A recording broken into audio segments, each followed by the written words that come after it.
Hello and welcome along to the F1 Esports Series Pro Championship presented by Aramco. We're halfway through the season, 6 down, 6 to go. We've got Portimao, Zandvoort and the Circuit of the Americas coming up in event number 3. Now, let me introduce you to some of the guests for this qualifying show. We have, of course, Mr. Nick Hamilton and Mr. James Baldwin. Nick, halfway through the season already. Feels like we've only just come back, but lots to play for. Yeah, it's absolutely been amazing so far. The racing's been incredible, so fast, so close in qualifying as well. Yeah, 6 down, 6 to go. Are you enjoying yourself, James? It's been quite the roller coaster for you, getting straight involved with this F1 Esports Series. How have you enjoyed it so far? Well, I mean, first of all, thank you for having me back. You're welcome. It's been good halfway already, which seems ridiculous. It goes fast. It goes past so fast. But it's good. It's really close in both championships. You can't really call it who's going to win.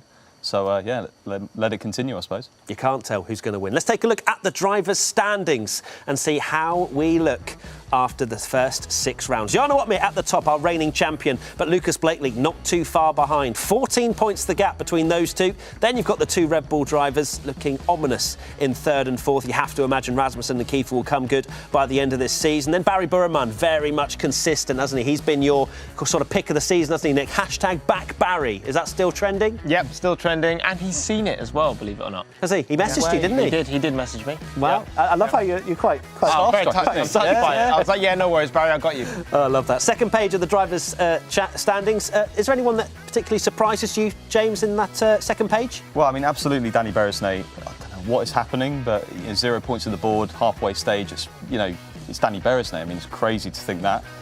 Brendan Lee as well. I thought we'd have a few more points on the board, but overall, it's so close.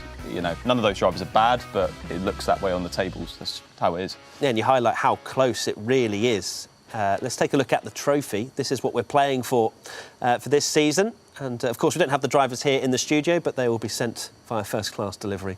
This amazing team and drivers' standings. Let's take a look at the team standings right now and how they all match up. 140 points between Mercedes and Red Bull. You could not write this any better, could you really? And Aston Martin, of course, Lucas Blakely flying the flag for that team. McLaren Shadow, Barry Burman flying the flag for that one as well. But it's clear to see Mercedes and Red Bull have a great working operation, Nick, where both drivers are scoring good points. Yeah, they are indeed. And it's crazy how it pretty much mimics real-life Formula One.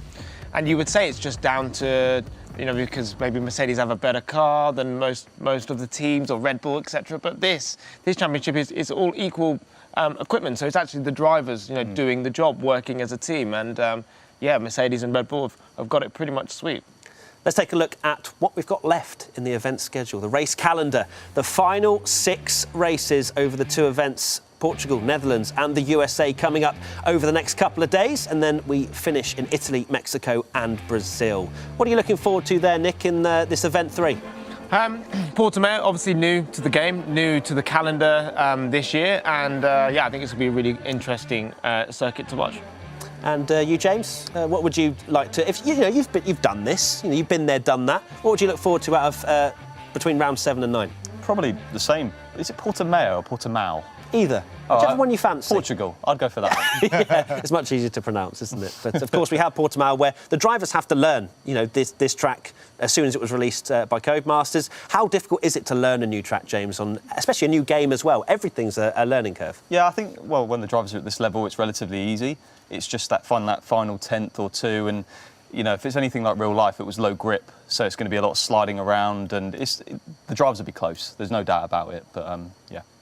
Now, speaking of Portimao, let's take a look at what happened in qualifying over the 3 sessions. First up, Q1. Freddie Rasmussen leaving it to the very last minute, down in P19, but comes over the line to set the fastest lap time of anybody in Q1. Alvaro Carreton unfortunately had technical issues, which means he will start at the back of the grid for this evening's race, which he is not happy with at all, especially with the pace that he has in that Williams. So it was Romanidis' job, Weigand, Tomé and Carreton out in Q1. We now move to Q2, and Jarno Opmeer struggled a little bit in qualifying this season, and it's no different when we went to Portimao. He comes over the line, goes P6. You think he's got a pretty good chance of making it through, but no, Lucas Blakely was the man to deny him a spot in Q3. He moves up to P3, gets through to Q3 very nicely indeed, and Jarno Opmeer, the current championship leader, out in Q2, starting P11 later this evening. So a huge scalp for him. But that gives a great opportunity for the likes of Blakely, who's trying to chase him down in that driver's standings. Then Q3, this is where it was decided. This is where pole position is done. And Lucas Blakely setting the early pace as he comes over the line and goes fastest at the beginning. I say beginning of the session, there was just over 3 minutes remaining. And you can see the concentration on his face. He knows, he believes he has got a chance of winning this championship. David Tanitsa over the line. He puts it fastest right at the end of the session, which gives him a great opportunity for the race. Will it be pole position?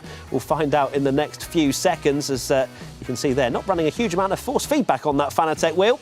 And Lucas Blakely riding on board with him, getting a little bit of oversteer, pushing the car hard in that Aston Martin.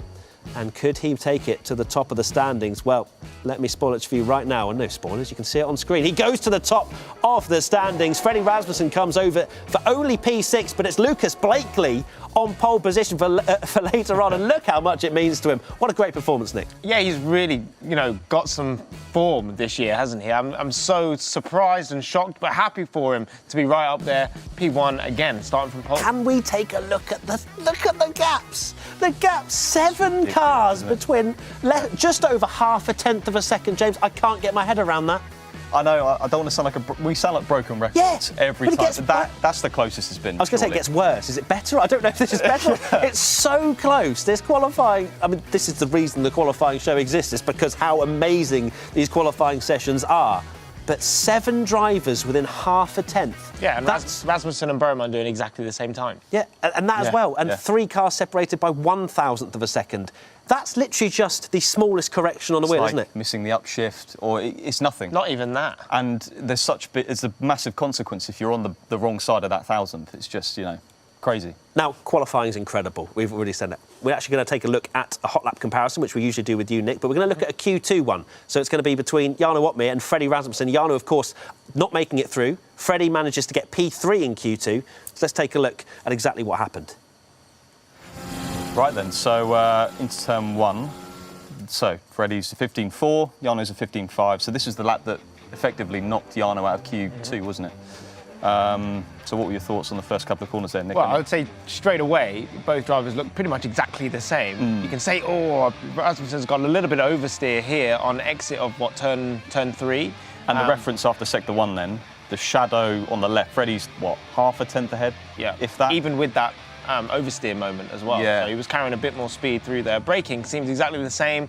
In terms of entry, it looks like the drivers are definitely having a different of opinions in terms of lines on entry. It seemed as though Jarno actually hit that apex a little bit nicer than Freddie in that hairpin, at least, because Freddie was just a tiny bit wide. But the thing I'm noticing is Freddie's a lot more confident attacking the curbs around this lap. And I think you'll see, coming up, he just uses more of the track. And look at that, the entry into this next right-hander as well. That's so different, Freddie's going for the approach of slow in, fast out, and Jarno vice versa. And sector 2 then, I think Jarno's actually gained some ground back on Freddie there, isn't he? So but just a tiny bit ahead still, Freddie, through that middle sector. But yeah, that's crazy. Is that because it is a new track and maybe the drivers haven't got used to exactly the line that they want? Or is that very much specific? Jarno wants to go, minimise the entrance. It's hard to say, but you can see there, Jarno missed the curb. Freddie, he went all over the curb.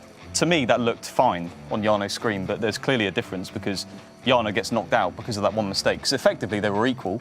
And then after that penultimate corner, he's out. So, and as we pause it, that's the difference. That's just over a tenth of a second, and that's Jarno Opmeer not getting through, and Freddie Rasmussen being P3 in that session. I think what we're trying to get with that hot lap comparison, Nick, is that it is such finite things that it's very difficult for even us to analyse exactly where it's going on. But that second to last corner was probably the biggest thing that we saw. Maybe also the one where Freddie went a lot wider. But they're just such tiny things. Yeah, I mean, I don't know whether Jarno thinks, I've made a mistake by not clouting that curb, because he still got to his apex. It's just crazy how, those fine margins could really have a consequence of 1.2 tenths and puts him out of quali. So, I mean, that's just what we've got in the Pro Championship, isn't it? An amazing qualifying session. Now let's take our attentions over to Zandvoort. And who better to take you through a track guide than me?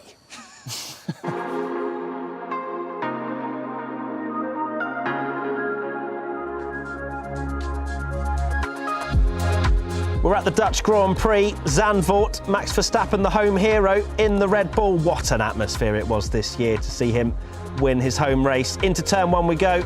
Brake at around 70 metres, down to third gear. Be very, very patient on the throttle. The curbs here are vicious. You want to avoid them at all costs. Into this incredible sort of bowl section. It's so strange. You might see a few different lines, perhaps not in qualifying, but in the race we should see some interesting moves into there, as it's one of the best opportunities to catch a competitor out. This fast right-hander is scary to say the least. Keep it tight to that white line on the right through this very quick right-hander as well. This middle sector is very difficult to get right with the racing lines. It doesn't particularly come natural, at least to me, but then I am a bit of an amateur these days. You have to be so careful on the throttle round there. You have to be just waiting and waiting for the left-hander to end. And now we enter this amazing part of the track where you can just imagine the crowd cheering your name. Now, round the final corner, try and keep as much momentum as possible. You just saw how much the entry curb unsettled me there. Round the final corner we come, open the DRS, and the adoring fans have just watched a lap around the Dutch GP circuit. Now, you guys were already laughing when we were just watching that. Thoughts? I mean, it looked really good, but there wasn't really a lot of momentum. No, you know what I mean? Look, you know, when I'm doing these track guys, I don't want to rush it. You know, I want to make sure that everybody sees each part of the track for long enough. Save the moment, yeah. Including the scenery at some point. I'm making the most of the game. It looks beautiful, right? So, but no, I mean, obviously, I am not that quick, and I think that's one of the things that kind of separates average gamers like myself these days to the pros is the momentum that you take through corners. You know, you're very much on the limit of the car everywhere. Yeah, and Zandvoort is so, you know, if you make a mistake, you're onto the grass and into the barrier. So although in real life, you know, there's a consequence to that in terms of damage, in the game, your qualifying lap's ruined, you know, you can go off, you can crash, and you're out. So there is a consequence if you do make a mistake. Yeah, I certainly know what it's like to crash on this game. Let's take a look at the driver lineup for this Zandvoort qualifying session. And there's a few changes, actually. We've got Timon Schutter, who's replacing Fresneda for the Alfa Romeo team. You've got Sebastian Job coming back again for Alfa Tauri. Patrick Sipos replacing Nicolas Longuet. That's probably the big strange moment, I suppose. You'd expect Longuet to be part of this qualifying session, wouldn't you, Nick? Yeah, I would see Longuet as the number one there in Alpine. So, yeah, it's a shame that he's not in there. What a surprise. And let's take a look at the second page now.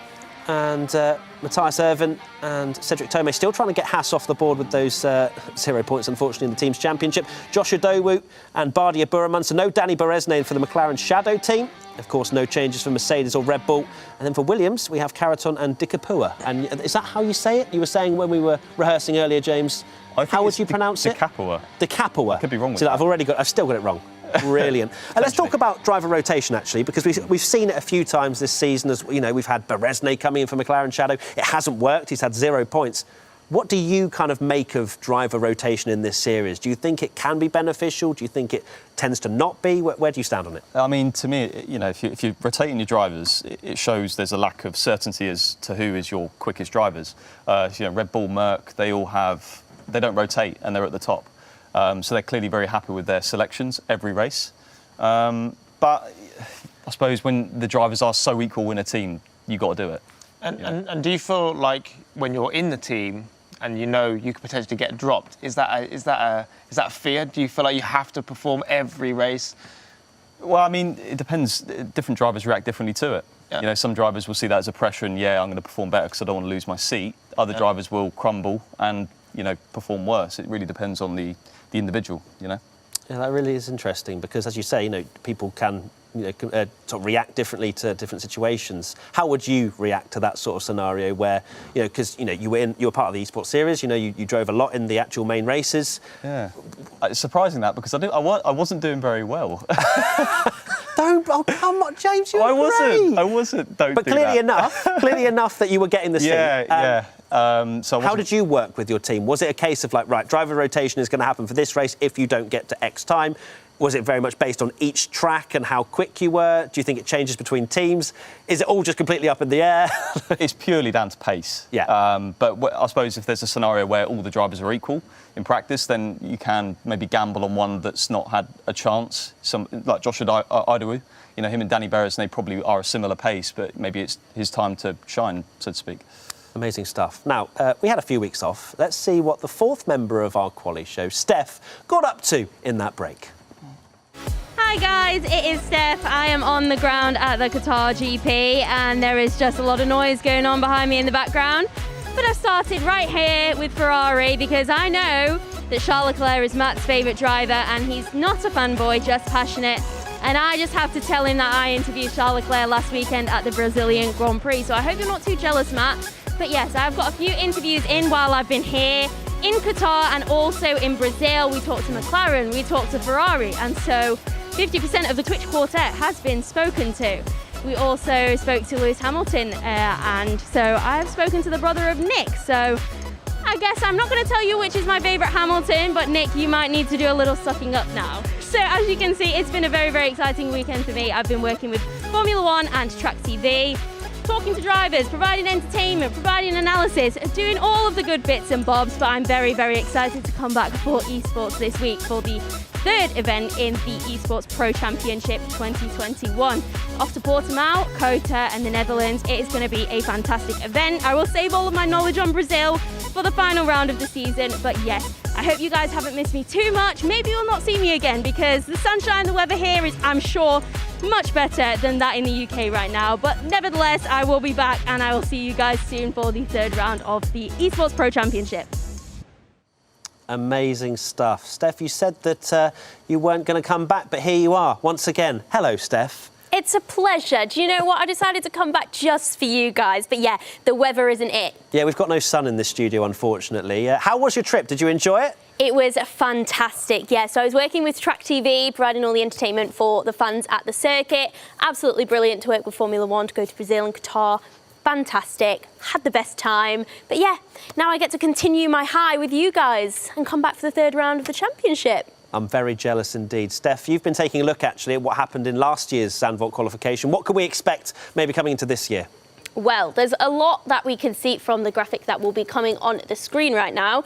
We had Freddie Rasmussen taking pole position in 2020, and this was the first time actually that Zandvoort was on the calendar. So, very, very new, a very, very close battle between P1 and P2. We had obviously Freddie Rasmussen taking the pole position, but only 11 thousandths behind was Jarno Opmeer. So very, very close together. Maybe we'll see that this year in 2021. But yeah, Freddie managed to convert that pole position to a win last year. Jarno managed to also convert that second into a second position, so it shows that overtaking is a little bit difficult.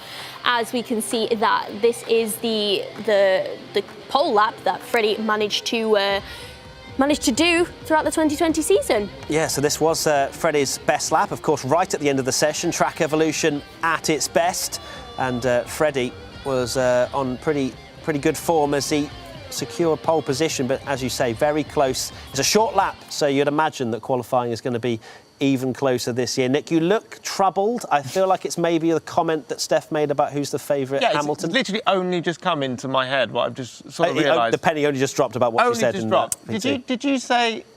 I don't recall. Don't think...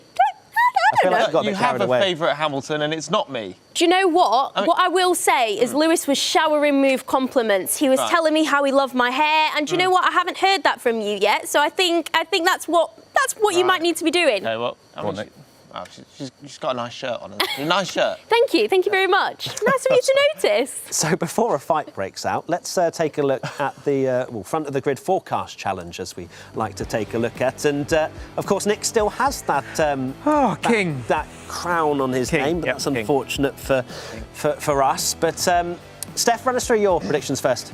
Well, I'm the only one who's got Barry on there.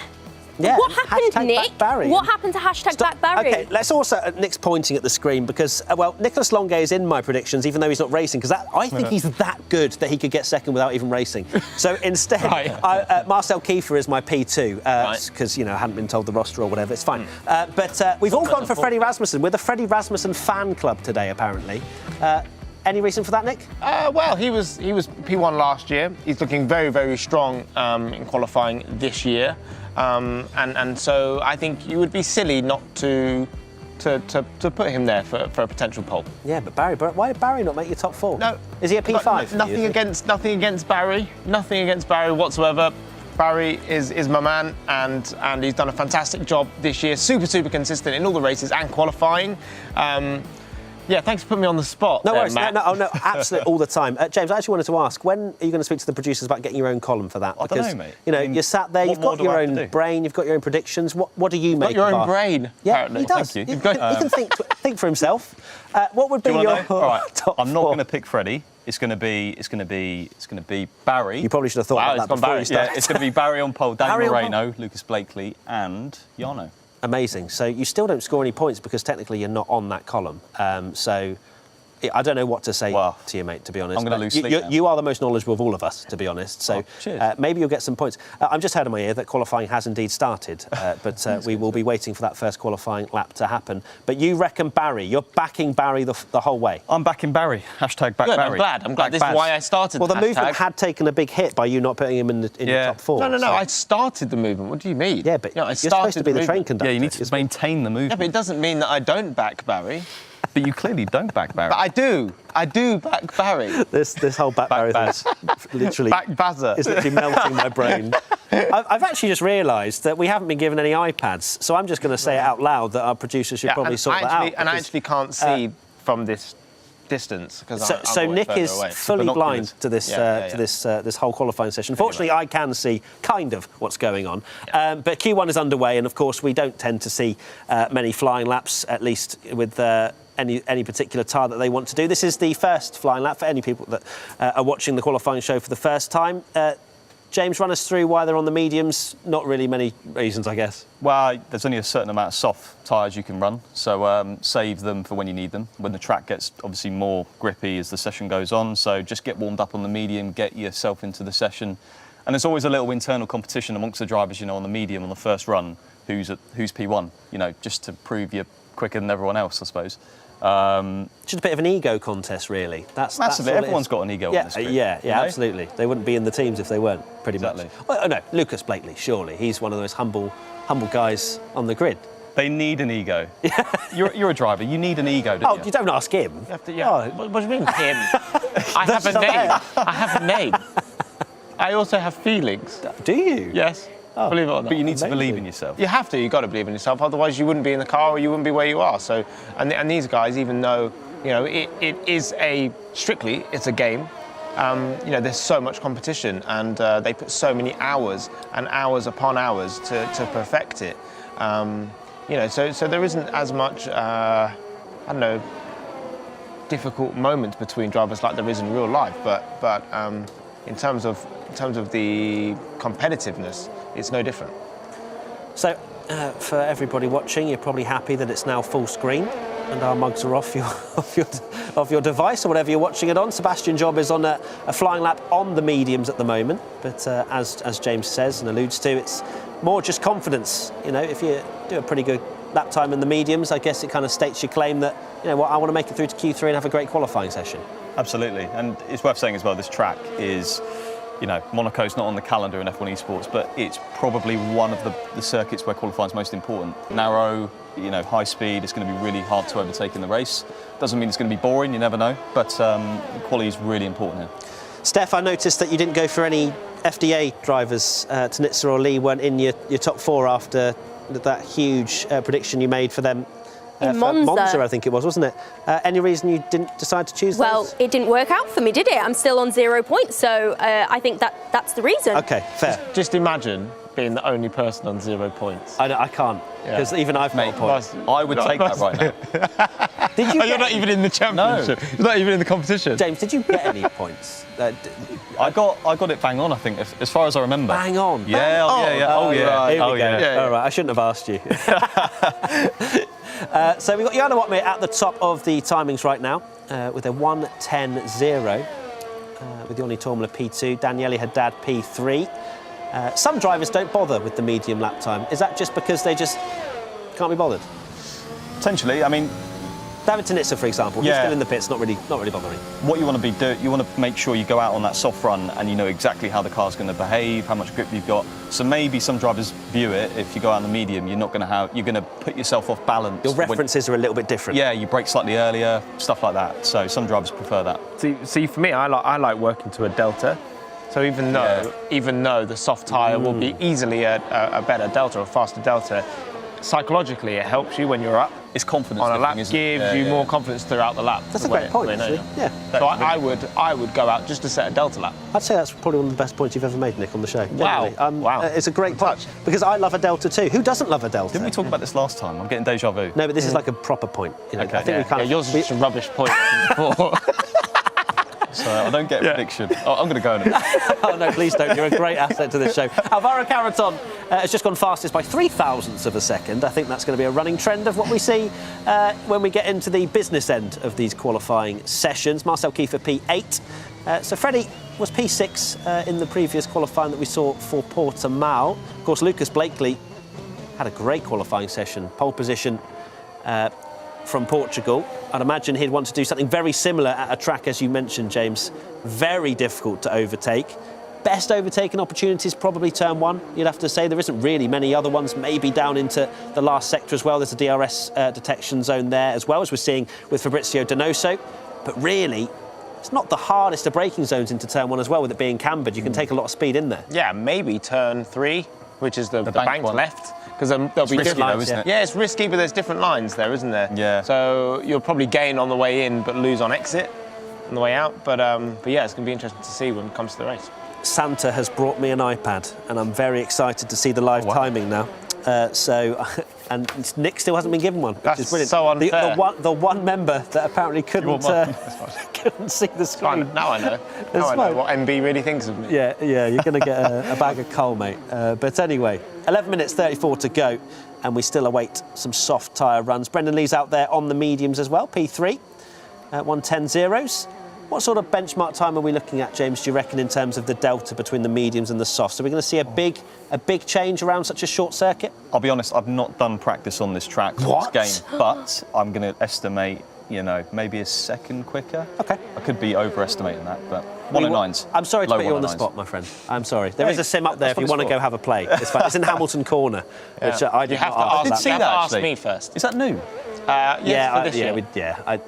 He asked for that. It was in his contract. He said, if there isn't a Hamilton Corner, I'm not coming. They should put Nick. It should be Nick Hamilton Corner because of course. It's confusing, confusing, obviously. Anyway, Patrick Sipos has got the opportunity in that Alpine, still on the medium tyres as well. Whereabouts is he going to put that Alpine? Of course, messed up his first lap and is actually going to come straight into the pits. So this is where we'll see the changeover now to the soft tyres, you'd imagine. And coming into the pits now, David Tanitsa, the only driver to not decide to have a Delta. So 19 drivers like a Delta, one doesn't. Although Patrick Sipos's Delta is going to be improving everywhere with it being 11 seconds. He'll have so much confidence. Yeah, it'll be 10 seconds. Yeah, that's very true. That's very true. So Carreton, who was the driver to be knocked out after some technical issues in the previous qualifying session, that'll be a nice little confidence boost to be at the top of the pile. Obviously not on the fastest tyre, but still a nice little boost. Yeah, it's all about confidence right now, and I think he's done a great job straight out of the box, which is a good thing. And as James was alluding to, doing a good job on the medium tyre, just shows the rest of the field that you've got the pace.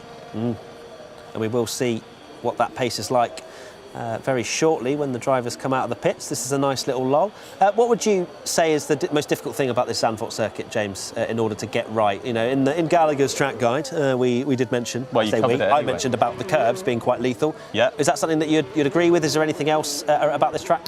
I think the bank corners, turn 3 is really tricky because if you don't get on the throttle enough and rotate the car and short shift perfectly, you either over-rotate or you don't get a good run out of turn 3. And there's a massive, it's not straight, but it's kind of a straight, isn't it? Momentum all the way down and then flat. down that long right as well, yeah. That's tricky. I think Sector 2 as well with car placement is quite tricky because it's so narrow. If you don't use all the track, you'll be slow, but if you use too much, you'll be on the grass, and that's lap over. And there's these little curbs as well, with a circular curb on the apex of like turn 5 or something like that, and if you hit that, Yeah. Sure, if I remember right. Oh, yeah. There's like a circular curb on the apex of the and normal it's kind of a curb. bit raised as Yeah, well. Yeah, weird. Just proper just ruins it, doesn't it? Yeah, so you can't touch that. Yeah. Don't touch it, trust me. Do not touch it. If I remember correctly, this circuit, out of all the ones we practiced last year, the tyres got as hot as they did throughout the whole championship. So that in Sector 3, when your tyres are on fire, not literally, but it's tricky. You know, So what can you do to manage that? What would you? Well, I mean, kind of quali, implement? not a lot, because you want to be fast. You know, you want to be quick. In the race, obviously, you drive to that accordingly. Maybe set the car up slightly understeery so you don't overburn out the rears. But in quali, you have to send it. Obviously, don't make the setup too oversteery, but definitely on the limit, and just pray it hangs on towards the end. So you wouldn't say that, you know, with you mentioning about the tyre temperatures getting quite hot in the last sector, that you could almost hold back just a half a tenth in a certain corner in the first or second sector to allow that tyre temperature to maybe not go through the roof in the last? Is that something that some drivers might implement?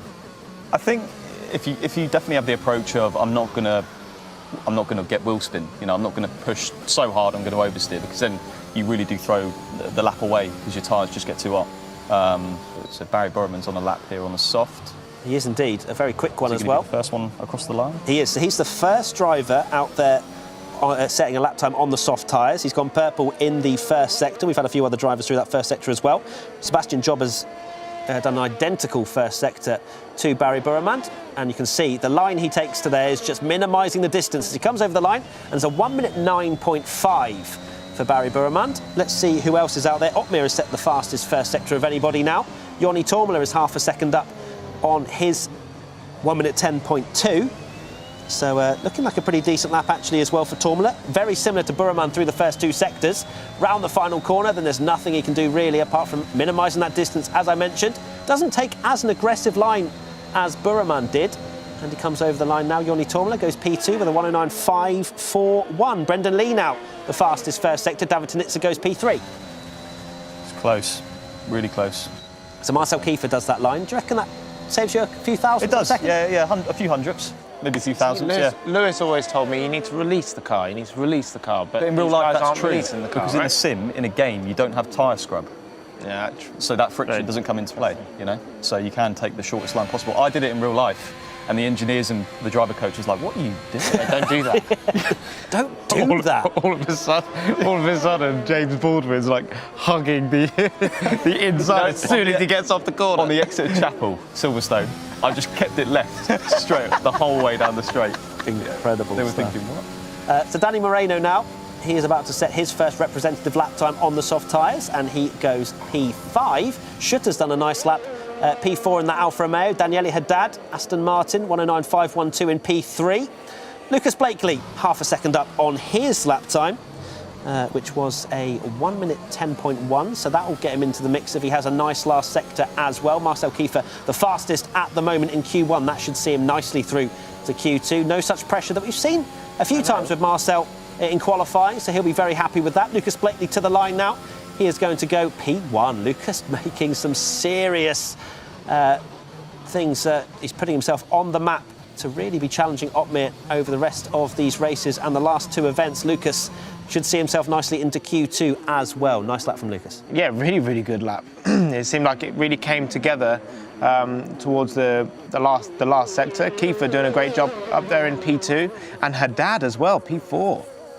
Yeah, and the thing as well is you tend to see a little trend between drivers at certain events. So if Lucas is good, obviously he was very good in Portimao, or Portimao, then effectively he'll be good the whole event because it takes place over one day and then tomorrow. So he's in a good headspace for the whole event. So event 4, he might just not be in that headspace anymore and he might be a bit off. So Jarno is definitely under pressure because Lucas is on form. He is indeed, and there's also some similarities between Blakely doing well and Daniele Haddad as well. You know, they're in the same team. True, yeah. Would you say that's getting the setup right? Because of course, Yeah. although to be fair, drivers do sometimes tend to tweak things to suit their own driving style. I guess the base is like if you get it right, they're going to be quick. Yeah, if they prepared better than everyone else, they're going to be strong, even if they drive slightly off. But Lucas is always definitely ahead of Daniele Haddad, isn't he? He is indeed. So we could see some strange top 4 if Q1 is anything to go by. Nick, are you confident still with your predictions? Yes. Yes, I am. Yes, I You am. are? Yep, I think Kiefer's doing a good good job up there for your prediction. Yeah. Because Longue. obviously Longue's doing a and good Longue, because Longue wasn't there. That is sarcasm. Longue is not in the session. Just for anybody. But yeah, I mean, I would say the biggest surprise is Donoso down there, P19. Yep. And Caraton as well. I don't know whether these guys they did obviously done a soft tyre run, so yeah, they've got it all to do, I would say. So our theory of the medium run, that gives Makes you feel good and confident. Caraton's in 18th after being the fastest on the medium runs. Yeah, that's out the window then, isn't it? Yeah, didn't get the improvement that he wanted, because he only improved by just over 0.3 of a second from the mediums to the softs. So you'd imagine there's a bit more time in that Williams. So who is under pressure at the moment? Sipos, De Capua, or Capua, however you want to say it, Caraton, Donoso and Van Erven. And on the cusp is Adowu, Job, Weigang. Otmir's down in 11th, which is not an ideal place for him to be as the reigning champ, and also struggled in Portugal as well. Here is Patrick Sipos. Let's ride on board with him in the Alpine. Currently 16th on a 109.679. Only needs an improvement of a 10th, maybe 2. And if you're new to watching this F1 Esports series, top right, you'll be able to see as he goes through the sectors how much he is up on his previous lap time. So 109.679 is what he set, and he is 69 thousandths of a second up through that first sector. So improving in the Alpine. Of course, track evolution kicking in as well, James. Yeah, I mean, this lap so far looks neat and tidy. It's F1 Esports, so it's hard to say whether it's a pole lap or P20. But he's avoiding all the curbs. As we mentioned earlier, they're really slippy in this game. So especially at high speed, you don't want to be using them so much. Sector 3 is so tricky here because you need to take a bit of curb, but not too much, because the car will just bounce off it. So it's a kind of a bit of a lottery as to whether you nail that or not. And then the final corner, you go down to 4th to get the rotation, and then up to 5th before you put the power down, just to stop wheel spin. So this will be Sipos's last attempt, you'd have to say, really, on the fresh tyres, and it's a 109.4, and he goes fastest. Good effort. So Sipos very happy with that one. And set the same time as Blakely, so technically he should be P2, but we move. He's currently fastest, and that should very much see him through to Q2. Sorry, just going back to what you were saying with the whole short shifting. That's a technique that a lot of people struggle to get right, to be fast at this game. What would you say is the advice you would give to anybody that wants to try and get as fast as these esports drivers? Because I think traction is everything. It's everything, yeah. It's just practice, isn't it? I mean, you do it once, you spin, you bring it back a bit, until you're under driving, and then you just practice your way until you're on this level. That's literally it. None of these guys would have found a secret code or formula, as to how to drive quick. They just practice it hours and hours, thousands of hours. Because I remember when we were doing Brazil, I couldn't get that short shift. Yeah, because you were my teammate in the virtual GP. I was. Yeah. That was the only thing you couldn't do. Yeah. And it cost you loads of time on exit. Yeah, seconds, really. Fortunately, Brendan Lee is not losing seconds with the short shifting method, and he is 88 thousandths of a second up on his 109.552, and if it stays that way, he's going to go to the top of the pile. I think track evolution's really kicking in at the moment, especially with the fact it's so close between all the drivers. I mean, it's a 109.483 for first and a 109.576 for Weigang in 14th. That's a 10th of a second. Brendan Lee to the line now. Where is he going to go? He is going to go P1. It's a 109.3. That's a great last sector from Brendan Lee. And all of a sudden, you think Sipos is safe, but we could see a lot of improvement out there. Alvaro Caraton now goes P2, and David Tanitsa goes P2 as well with a 109.3. It's an FDA 1-2 at the moment, Ferrari Driver Academy. And we could see a lot of improvements out there. Blakely on a good first sector. Gone He's purple. Indeed, purple in that first sector. Moreno's gone purple in the middle. And you thought Sipos might be safe, and he looked quite happy on the camera, but he is tumbling down the order. You've got Lucas Blakely out there as well, improving. Joni Tormela P5, Freddie Rasmussen P4, so it's a Red Bull 3-4. No, scrap that. Jarno's gone P4. It's changing everywhere. So who is really under pressure at the moment? You say De Capua, Schutter, 11th and 12th. They haven't improved. Tomei, surely he's going to get eliminated. Yeah, Tomei has not improved really too much. Simon Weigang comes over the line. Josh Adowu goes P8. And Weigang's only 17th. He's already out. Tomei P16. Sebastian Job over the line now. He's going to go P8. Who is under pressure? Donoso's in the pits, actually. So Donoso's not going to make it through. Haddad improves. So right now it's De Capua, Tomei, Weigang, Van Erven and Donoso. out in Q1. Wow. Yeah, Donoso didn't set a lap at the end there, did he? He was in the pits. He must have been having some issues because he stayed on his 109.7, and that's a really disappointing session for the Alpine driver. So Brendan Lee finishes that session top of the pile, ahead of Blakely and Moreno, top 3, Nick. Yeah, that's good to see Lee up in the top spot there. What is so surprising and shocking almost is Sipos. We were very impressed with his lap, and it put him down to P14. Unbelievable. And so could you think, the lap was good, but maybe did he come out too early because the track evolution came later, so the guys that came across the line after him, got a faster lap time. Now, we've been speaking about Donoso and what's been going on. We can actually take a look at his viewpoint at what went on in that qualifying session. So, we're riding on board with him right now into turn 1. Of course, ghosting was on there for De Capua ahead, and he may well just be affected by the wake of the car ahead.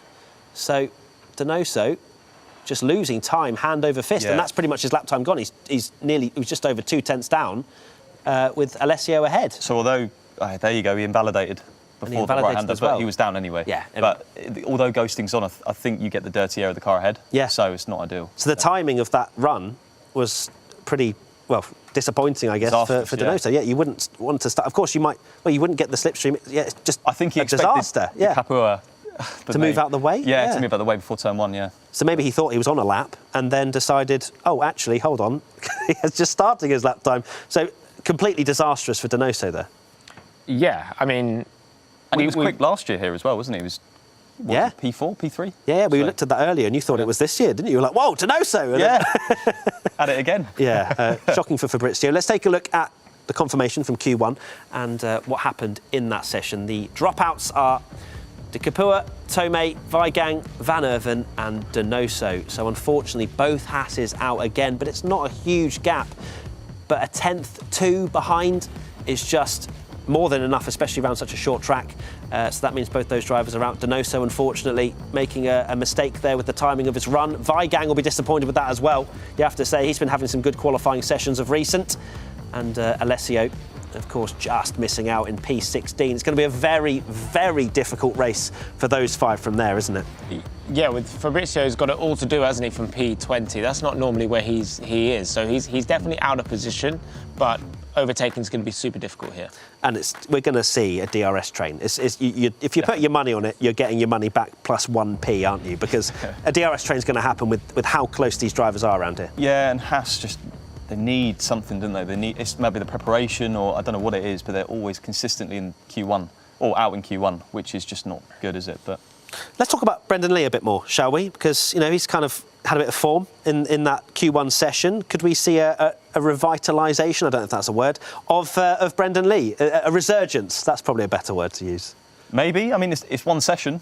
It's Q1. It doesn't really matter too much, but hopefully we know he's got it. It's just delivering it consistently, Absolutely. So we've looked at Zandvoort. We've seen, that circular curb that you mentioned, Nick, to avoid. It seems as though the drivers are avoiding pretty much every curb. When we compare that to Portugal, where the drivers were using all the track, it must be quite difficult to kind of adjust your driving style when you go from track to track quite quickly. Yeah, you have to be so finite with your steering inputs and so accurate with everything because, the little kits, obviously you want to naturally, as a driver, want to use the curb to try and shorten the distance through the corner, but it's going to upset the car. So it's even more important to really think about your line and your steering inputs, which these guys have got it in abundance. Have you noticed the different lines they take in turn 3 compared to real life? Do you remember that they were going all the way out like a wet line almost? Yeah, they were in real life. Yeah, in real life, yeah. But they hug the inside on this game, don't they? Yeah, I mean all the grips there, and obviously it's the shortest route, isn't it?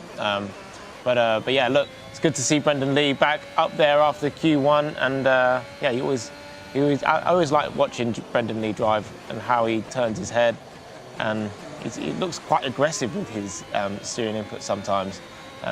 But yeah, he knows what he's doing. And he's also very aggressive sometimes with his driving style, racing other cars. He's not afraid to go for a move. So we're not seeing any faffing about in this Q2 session. They're going straight for a lap time, and that is a 109.5 for Brendan Lee. So we will see much faster times than that, I imagine, at the end of this Q2 These will be session. used softs, won't they? Yeah, so these are just drivers bedding in once again. No medium tyre messing around. This is just a first lap, because you still can put a reasonable banker in if you're Brendan Lee with a 109.5. That you know, at least you can build on that. We've spoken about deltas as well. You do want to be putting in some kind of lap time and not just waiting for the end of the session where you wouldn't rust up as such, but you still want to be doing laps, keeping as fresh as possible. Stay in the rhythm, yeah. Just almost, if you're sat in the garage, I found, and you're doing nothing, you can overthink and get in your own head, and then when you go and do the lap, you make mistakes. So definitely being on track sometimes is just good to kind of go or waste some time as such before it really matters. But back on turn 3, as we're riding on board with Caraton, Nick, why were they taking that wide line in real life? Was it because the cars were bottoming out on the inside? I mean, I have no idea because I wasn't there, and I also didn't speak to Lewis. But I think it's all about exit mainly through. I don't think you're going to gain much on entry. It's all exit all the way down the sort of back straight, let's say, here at Zandvoort. You know, even though it's not necessarily a straight, all your time will be won and lost on exit there. So I think they're trying to maximise their exit. I'm not necessarily sure whether it was the car bottoming out or not, but it was interesting to see a line like that, wasn't it? And it was straight away from FP1, wasn't it? We just went outside at turn 3, and I didn't expect it, that's all. But no, not at all, no. Now, Steph, I wanted to bring you in here. It's quite funny how you didn't put either of the Ferraris in your predictions. Now, Brendan Lee looking quite strong. You've got some powers. I feel like I'm a little bit of a jinx, you know. So maybe it's the mysterious powers that are working against me. But I'm happy to see them doing well. This resurgence, as you said, this revitalisation. Yeah, one or the other. The word that you created. I mean, look, come on. It's, you know, it's people knew what I meant. What are you making so far of this qualifying session? Do you know what? I'm really enjoying it. I love Zandvoort. I think it's a great track, don't you? It is. It's brilliant. It's fast. It's ferocious. Whether the race will be the same amount of entertainment, not sure, because it is very difficult to overtake. But we've seen some crazy dive bombs in this season already, so I would imagine we'll see a few more as well. But it's going to be interesting to see how that DRS train plays out. The strategy is going to be a huge thing here. One lap undercut could be 3, 4, 5 positions, even with such a short track as this. Alvaro Caraton, 109.643. P6, we still haven't seen the true pace of any of the drivers at the moment, because, James, let's talk about the tyre selection as well. You know, you don't want to be burning through all your soft tyres in Q2 and then you only have one run in Q3. Ideally, you get a couple of bites of the cherry in the final session. True, but I mean, that's the norm, to take one set into Q3 because it's so close. You can't, no one's got a pace advantage to do one lap in Q2 and get through. But you know, maybe a Rasmussen or an Otmir might be able to do that occasionally. So the majority of the drivers will have one set in Q3. But 2's better. But 2 is better. Because we have seen that a few times, if you're haven't we? OP. Where, if you're OP. Overpowered for people that didn't know what OP is. But, so Davidson is on his outlap, soft tyres. He is not. He doesn't mess around in Q2 either. No old tyres. He looks like he's just going to go for a quick run straight away. No delta. Goes against the grain of everybody else. You've got some other drivers on an outlap. You've got some drivers still in the pits. 8 minutes and 27 seconds remaining, so plenty of time with such a short track to go a couple of times if necessary. Davidson into turn 1. Nick, take us through the lap. So into turn 1, it's all about traction here on exit. Fling it to the left, and then it's a fast right-hander. We can see this is where Sainz actually got it wrong a couple of times in real life. And that is the exit that we need down this long back straight that really isn't a straight. Goes a little bit left, a little bit right, over the brow, and then a lot of commitment here for the right-hander. Sling it over to the left a little bit, kiss the apex on entry, and then here as well, it's all about traction on exit. You can see short shifting up to 5th gear, and then it'll be down into 4th, and then straight up to 5th to maximise traction here as well.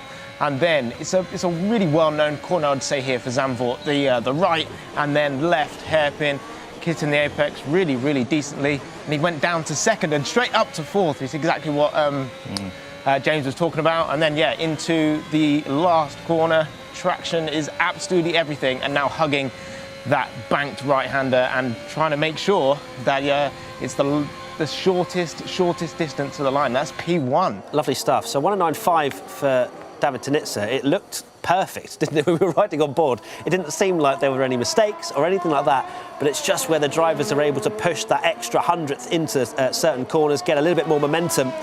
So David Snitzer with a 109.505. It's not exactly blown us away. No. Yoni Tormler comes over the line. It's only a 109.6 for him. Brendan Lee over the line. Now that's more like it. A 109.399 for Brendan. Barry slots into P2. Sebastian Job, he's been doing pretty good in qualifying recently. Only 10th for the Alpha Tauri driver. He's been quite impressive and is very good on a lot of simulators, you have to say. James, I'm sure you have quite a bit of experience with Sebastian Job. Marcel Kiefer, P3. In the Red Bull, a 109.5. We're not seeing the lap times that I'm expecting. Strange, yeah, really. No one's improving, really. I mean, you see, a couple of 0.3s from Freddie and Brendan, but what was the quickest time in Q1? It wasn't 0.3, it was a flat 0.3, I think. Yeah, a 0.2 or... Very strange. Yeah, so we've still got 6 minutes remaining, so still a bit of track evolution to kick in. So you'd imagine maybe these drivers will go again, because you really can't bet that a 109.3 is going to make it through to Q3. Jarno Opmeer, he slots in with a 109.437. Danny Moreno, his teammate, now coming towards the finish line. He does a 109.417, just ahead of Jarno Opmeer. So it's a Mercedes 3-4 at the moment, but you can't be safe on that. I think all the drivers are going to have to go out once again. We're talking about saving tyres potentially, but with a track like this, with the track evolution giving maybe a 10th at the end of the session, no one can really rest on their laurels. Lucas Blakely trying to take the fight to Jarno Opmeer. He had pole position in Portugal. Can he make it safely through into Q3? It'll be a great drive if he can, and he goes fast. It's Lucas Blakely. He is on one this season. He is so on form. Different man. Yeah, unbelievable. Completely different to last year. Yeah. And it just seems like he's been able to perform at any moment. Qualifying wasn't always his strongest point, but now it seems like he's really done the work. And the scary thing is now he's got confidence. Yeah. So he knows he can do it, and it's almost easy for him. He thinks he belongs at the front. Yeah. So. He does. Well, he now believes he belongs at the front. Yeah. So he's stepped up. I've seen that he's been very quick in league racing leading up to this as well. So it's no surprise within the league racing community that Lucas has come to the forefront. But for people that just watch the F1 Esports series, this must be quite a turn up for the books, Lucas Blakely. But he has been showing a lot of form, and now he gets out of the way of some other drivers. Of course, we saw Alvaro Carreton, Fabrizio Donoso even, having some problems with other drivers. So Lucas just trying to make sure he doesn't impede any drivers through the corners where they'll have to rely on some decent aerodynamics. So Lucas at the top, and we've got 4 minutes and 10 seconds remaining. A lot of drivers in the pits. We've got Adowu and Alvaro Carreton out there as well, but they look to be sizing their way into the pits for one final attack. So right now, who is under pressure? It's Sipos, Adowu, Tormler, Haddad and Job. Any surprises there? Danny Haddad, considering his teammate's P1, being 3 tenths off your teammate in F1 Esports is not good. I wanted to actually revisit Sebastian Job, who I mentioned in the flurry of laps. He's a very prolific sim racer. He's on a lot of the platforms. Have you had any experience racing against him? What's he like? He's immensely quick, especially in quali. I've raced him in various series over the years. And he's still really young. I think he's like 21 or something. But he's quick on anything he goes on to. When I first competed against him, he was really young. He was like 18. Very nervous. You could tell occasions got the better of him as such. But now I suppose he's maturing, and I don't know why he didn't do F1 Esports earlier. I think he might have tried to qualify a few years back. But now he's here, and he got a really good result at Monza, didn't he? What, P4, P5? So hopefully he's here to stay. Yeah, absolutely. And he's showing his skills on this platform as well. Steph, as we've got a lull, everybody in the pits, what have you made of it? Do you know what? Good stuff. This is the calm before the storm, isn't it? I like this part, and then especially on these small circuits, and then everyone kind of comes out at the same time, and it's like, oh, is there going to be traffic? Oh, is there going to be overtaking? Are we going to see a mini race in qualifying? So who knows? That might be what we see. Fortunately for the drivers, they do have ghosting, so at least there's not going to be actual contact. But as we saw with Donoso, the problems he had in Q1, there is still an element of track positioning. That's where the teams will be getting involved as well. James, how much would the teams have spoken to you throughout qualifying, races, etc., strategy, everything going on? Is there a lot of communication? There is. Again, every driver's different. I can't imagine Freddie has particularly long debriefs with his engineers. How was it? One word. And I don't probably, if it's bad, I don't want to repeat what it is. But me personally, I liked having a chat with the person. A companion. Yeah, it just kept my mind off what actually was going on, which for me was good. I could very easily overthink stuff. But every driver's different in that sense. Absolutely. You do make a good point about Freddie, actually. I'd love to hear just an unfiltered 24/7 team radio comms with see what it is. I don't think it's much, because we did actually interview him. We said, do you speak much? He said, yeah, I chat a lot to Marcel, but I think that's probably just ERS saving. But no, we love Freddie. He's been part of this series for a very long time. He's our Kimi, isn't he, really, of he is. the Esports series. And he's a very, very quick driver. So whatever he does, he's not going to change it, because he has won the team's championship with Red Bull. Well, Red Bull have won every single year, haven't they? So it's been... Have they? Yeah, pretty crazy. That's crazy. Yeah. Barry Burramund on a lap time at the moment. And Barry was in your predictions, Steph. He is, and I'm happy that he's there, because unlike Nick, I am loyal to Barry, and I will continue the #BackBarry movement, because I think he's great. And you know what? Especially with this being one of the newer tracks on the esports calendar, I think that this is one that kind of the drivers are going to go out and be like, I want to do really well on this one, and I #BackBarry. But I also really back Josh. I really like him, and I think he's got a lot of pace. So I'm really hoping he's actually going to get through into Q3 and get McLaren some other points on the board. Fingers that aren't crossed. From Barry. Barry is 0.2 of a second up on his 109.4. I need my producer to tell me the passcode of the iPad, because it's locked itself, so I can't look at sector times. But right now we're looking at what's on screen, and Barry Burramund is going to come to the line now. Brendan Lee's gone fastest on a 109.304, but Barry goes quicker on a 109.249. Yoli Tormler to the line now. That's very quick as well for the AlphaTauri, a 109.3.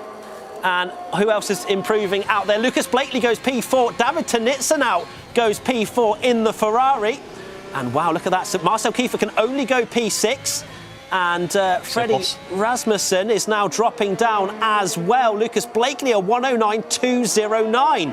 That's a brilliant lap time from Lucas. And all of a sudden, Freddie Rasmussen needs to improve. He does. He goes to P2. Danny Moreno's now under pressure in P12. Schutter can only manage P10.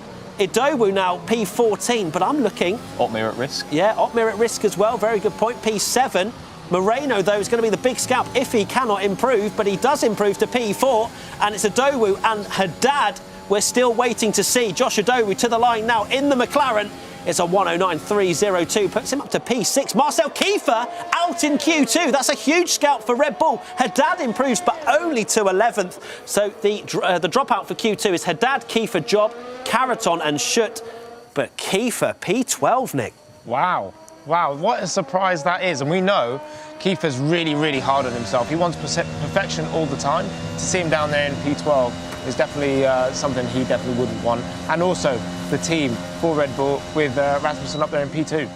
Matt, quick question for you. Was Kiefer, did you replace Longue with Kiefer? Yeah, thanks for reminding us, Steph. Just checking. Really appreciate it. I wish I'd gone for Longue now, and he's not even racing. I mean, that's not unfortunately, very nice, it's not very nice. Well, it's 0 points either way. It's 0 points either way, isn't it?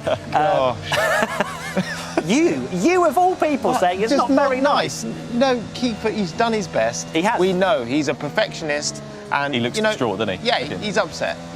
Look at him. Hey, it was a small bit of banter, nothing more. No, but you just wouldn't like. It's not a laughing matter, is it, Matthew? It's not. Kiefer's P12, you can see very upset in that bottom left-hand side of your screen. Nick just making it worse, if anything. But no, carry on. Now, Haddad, Kiefer, Job, Caraton and Schutt, your bottom 5, and Tanitsa just scraped through. Look how close it is, but a 109.209, I believe that is for Lucas Blakely. I'm just trying to read the purple on the screen. But yeah, a great lap time once again for Lucas, looking very much a favourite for pole, wouldn't you say? Definitely. Looks quick, doesn't he? He's just got so much confidence right now. Yeah. Because it just seems like anything he touches turns to gold. You know, it's like he can't do anything wrong. Yeah, in a really good headspace. Poled it at Portimao. Potentially polling it here. Yeah. It's a huge statement to Jarno Otmir, who just about got through to Q3 there. And there you see the results up on screen. We'll get a full classification up for you before Q3. Tanitsa Otmir P9. I mean, how close was that to having a very difficult race ahead of you? Even starting 12th for Marcel Kiefer, it's not guaranteed he's going to score points with how close the field is. Yeah, I mean, in real life, I suppose being P11, P12 is quite good because you get the new tyre set, but in F1 Esports, that's scrapped. Yep. So everyone's on the same tyres, so it's going to be very hard for him. But never say never. You know, it could rain, and then see what Jarno did in the rain. And we know what rain that happens. Exactly. What happens when we get a bit of rain. What do you make of the Q2 tyre rule? The fact it's scrapped for F1 Esports. Do you like it or not? Well, I always like everything to be simulated, like, completely. So I would want it to be like real life. But I mean, it would be really hard to police in an F1 in a game, let's say, sorry, like this. So game-wise, no, it's probably the best way. But it would be nice if at some stage we had that to wait and see, because it would be a real difference between the guys that are outside of the top 10. You'll start potentially making their way through and really making that strategy work, being on a different tyre. I'm sure it's not long till you start pulling the strings, Nick, of the whole show. Yeah, good. Soon, you won't have a job and I'll have... Brilliant. No job for me. Thanks so much, Nick. Let's take a look at what happened in Q2, then the graphics to show you who drops out. Haddad, Kiefer, Job, Caraton and Schutt, just as after we were saying how good Sebastian Job's been. He drops out. Marcel Kiefer, unfortunately. Did no one else go for Kiefer in their top 4? I don't think so, did they? No, I didn't. Cool. Nick did. I did. You kept that quiet, didn't you? The producer just came straight in my ear and said Nick did. So there you go. But Haddad will be disappointed with that as well, because of course Aston Martin have seemed to be having quite a lot of motivation and momentum with Lucas Blakely. Lucas, of course, flying that flag in the team's championship, but they need Haddad. It's where the money is settled, isn't it? The team's championship is where the money's at. They need Haddad to start scoring a few more points, don't they? Yeah, they do. But I mean, he's like half a tenth away where he needs to be. So you can't, if you're looking at, if you're the manager of that team, you wouldn't say Haddad's doing a terrible job, because he's really not. It's just literally a blink of an eye. At this stage, he's out of Q2. Merck and Red Bull are gone, as far as I'm concerned. In the Aston Martin, if they lock down P3, Lucas maybe goes for the drivers. I think that's the most they can hope for this year.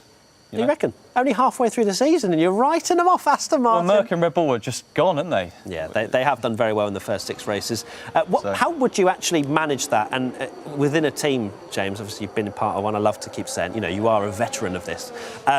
We speak about half a tenth. It's just a blink of an eye, whatever. But is there you change your expectations, and is that still not good enough? Or do you just go, we were on the wrong side of the, of the draw this time round?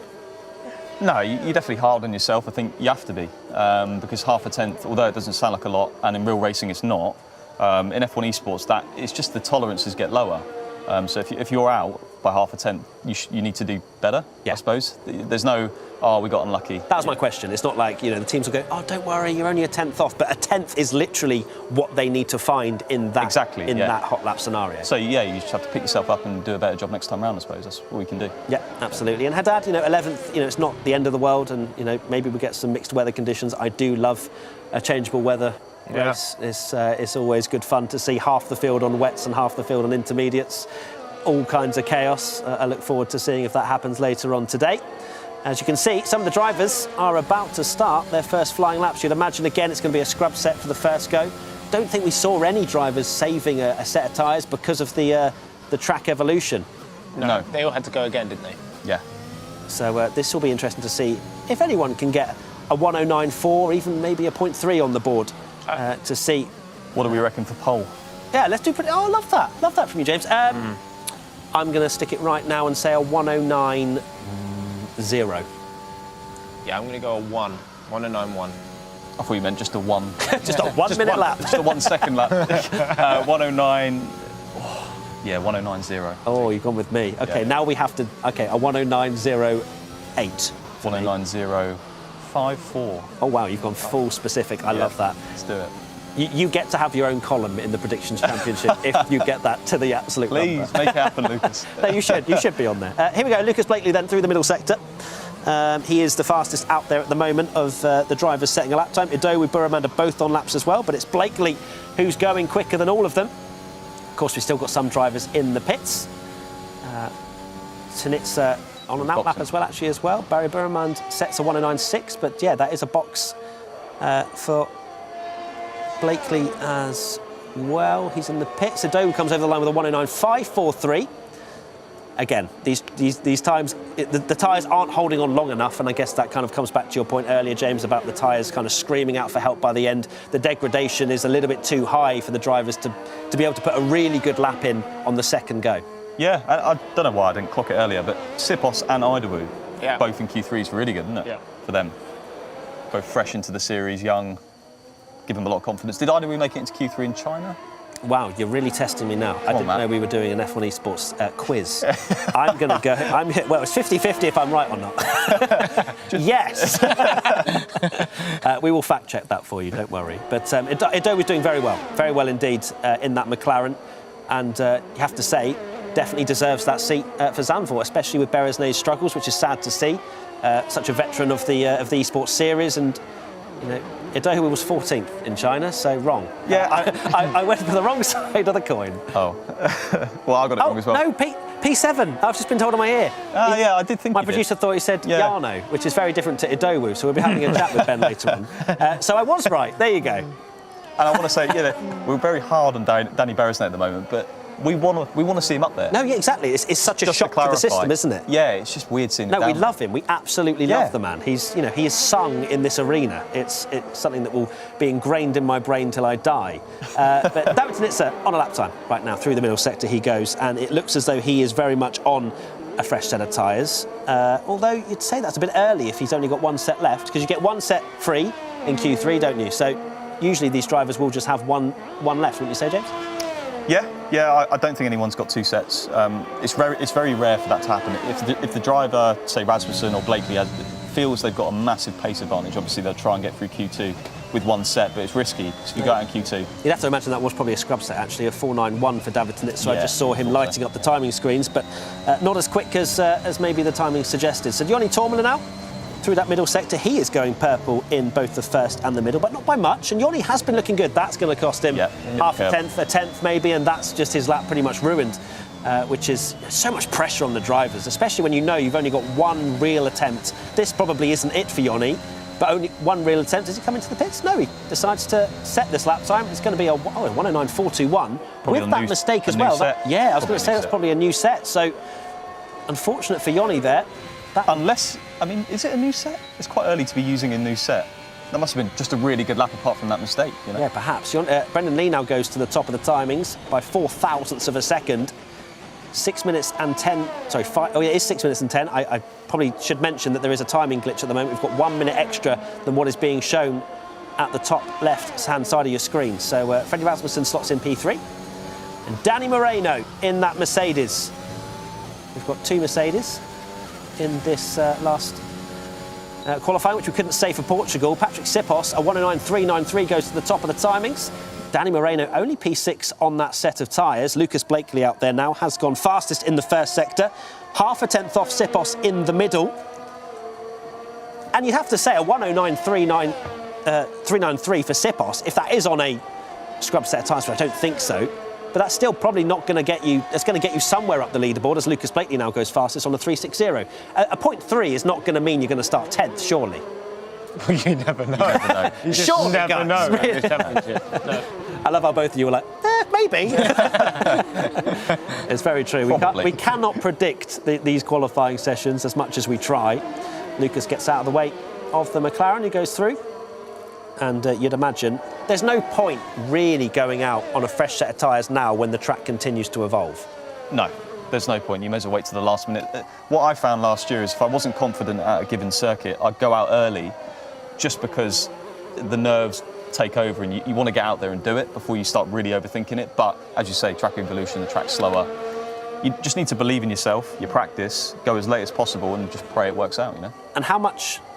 Because obviously another factor mentally is seeing drivers setting fastest lap times and seeing cut-off points and stuff like that. How much would that affect you, for example, when you're in that scenario? I know that everybody's different, but how did it affect you to see really quick lap times being put in?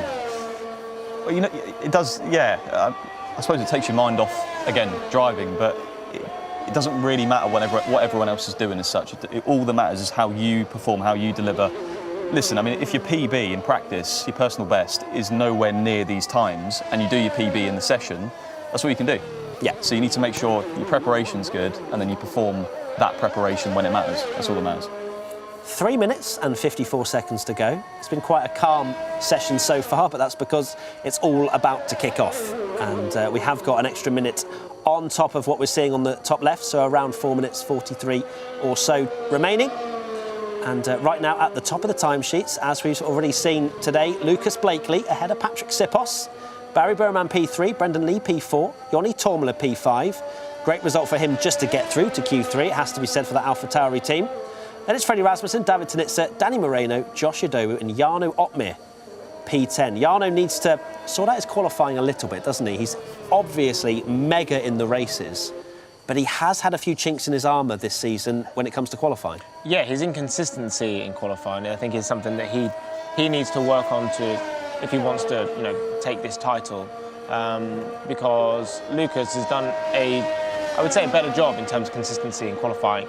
But you've seen in previous races, Jarno will pretty much either be on pole or be starting, like 14th, and then he has to work his way all the way through.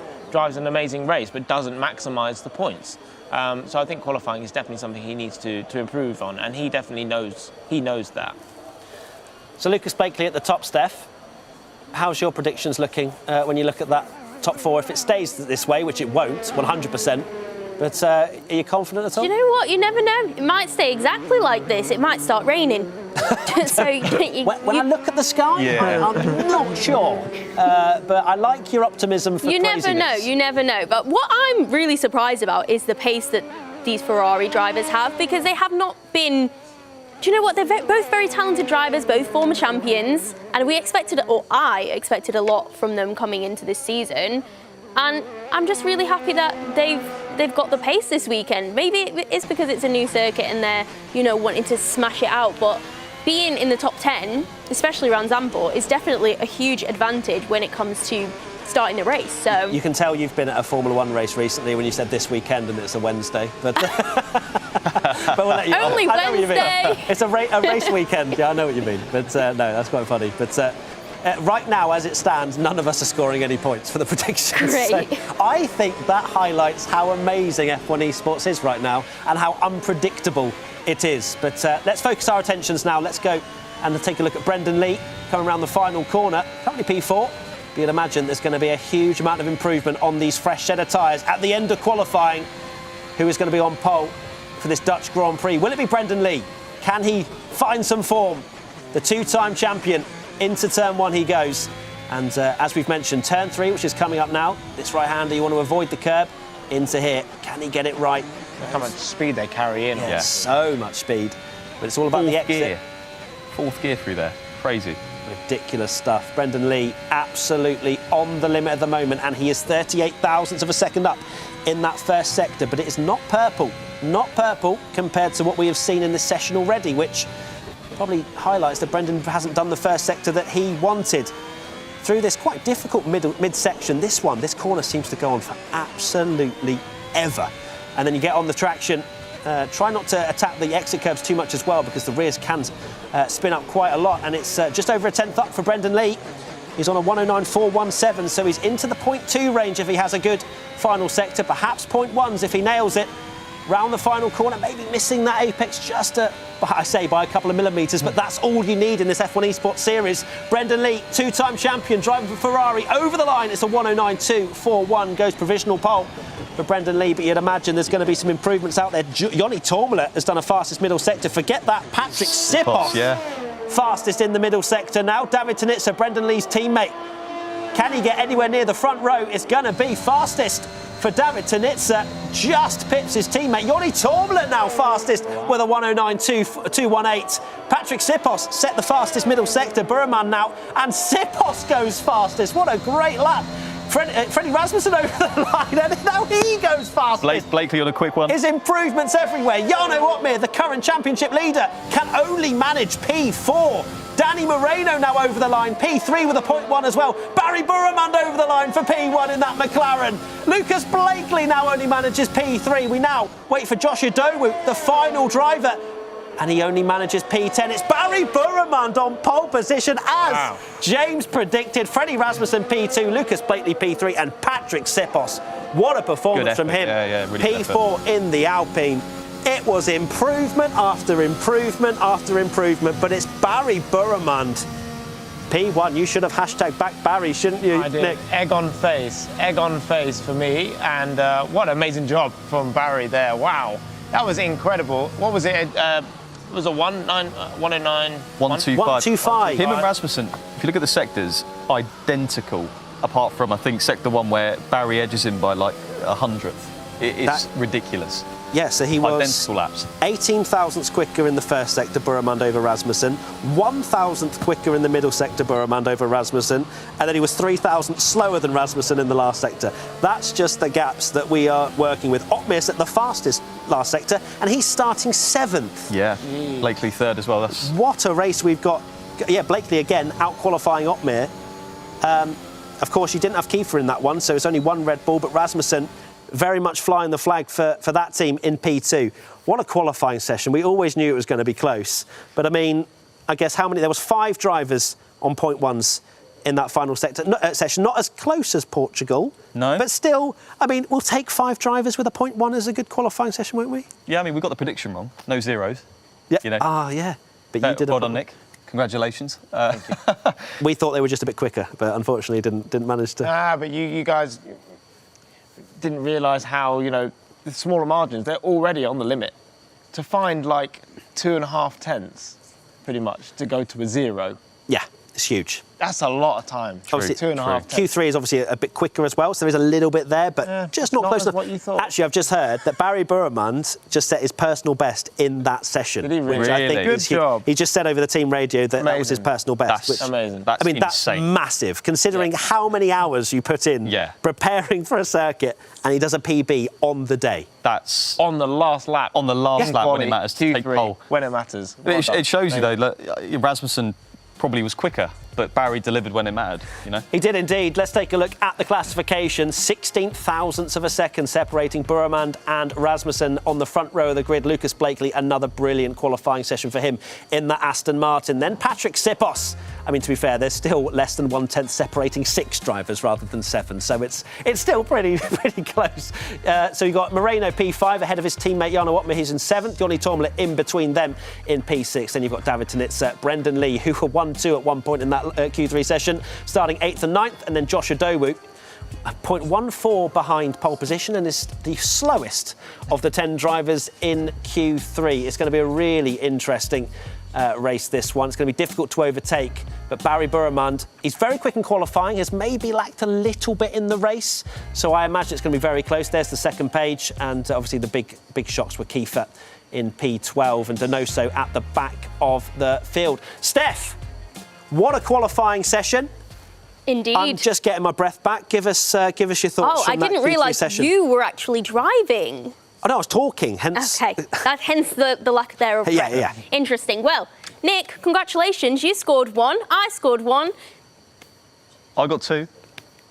Yeah, but yours isn't. Yours aren't on the column, so it doesn't count. Did I not score any? I don't No. believe you did. OK, that's fine. But Well, I love how you're really smug. That's your first point. I Let's know, that is my remind first ourselves. point. But now we are tied, so, you know, Yeah. next qualifying show tomorrow, it's going to be the break. Congratulations. So, But thank Nick you. is extending his lead out in front of the Predictions Championship. Well done, mate. No worries. I'm sure you won't rub that in James at all. would have already been matching me after one session. But Yeah, actually. James is. Thank you. Yeah, you'll get your own column eventually. Don't worry. Please. We'll actually take a look at the predictions right now, and we'll see that I didn't score any.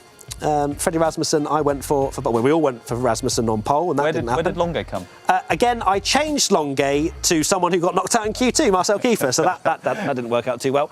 But yeah, Blakely, P3 was a great point for both Nick and Steph. What they should do is just if your driver is in the top 4, that would help. No, I agree. I think there's a very low probability as well. What's the point in predictions then? I mean, to do it if like it's in the top exactly 10. Too specific, isn't it? Yeah, it's too specific. You're winning. Why are you complaining? Because I want to win by a longer margin or a bigger margin. OK, fair.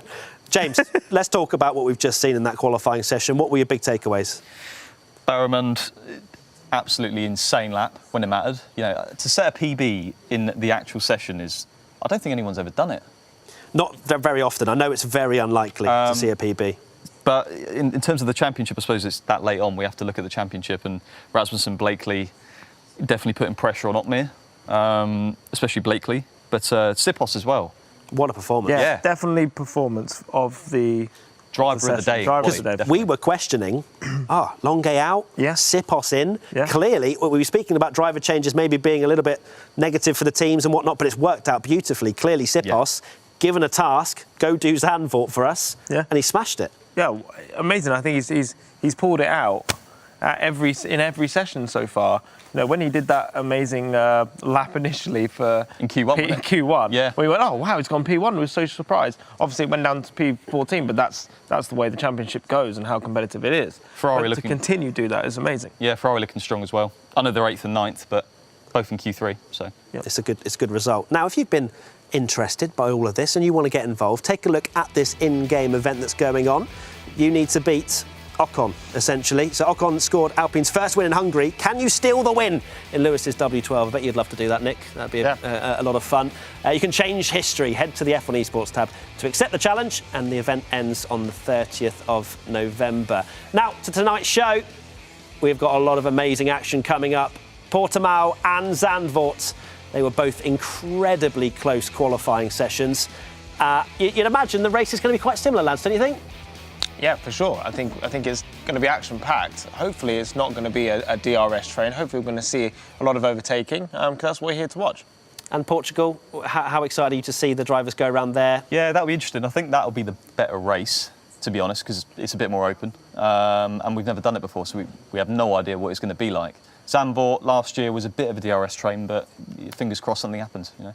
And finally, Steph, are you looking forward to the races tonight? It's going to be a good one, right?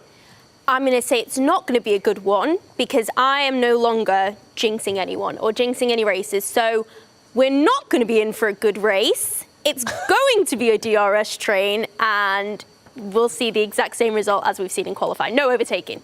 And so for those just joining, that's not true, OK? Just in case you didn't see that. But anyway, thank you so much to Nick, to James, to Steph, and to all of you watching at home. Make sure you tune in later on this evening for those two races around Portugal and around Zandvoort. It's going to be awesome, and we'll see you then. Bye-bye.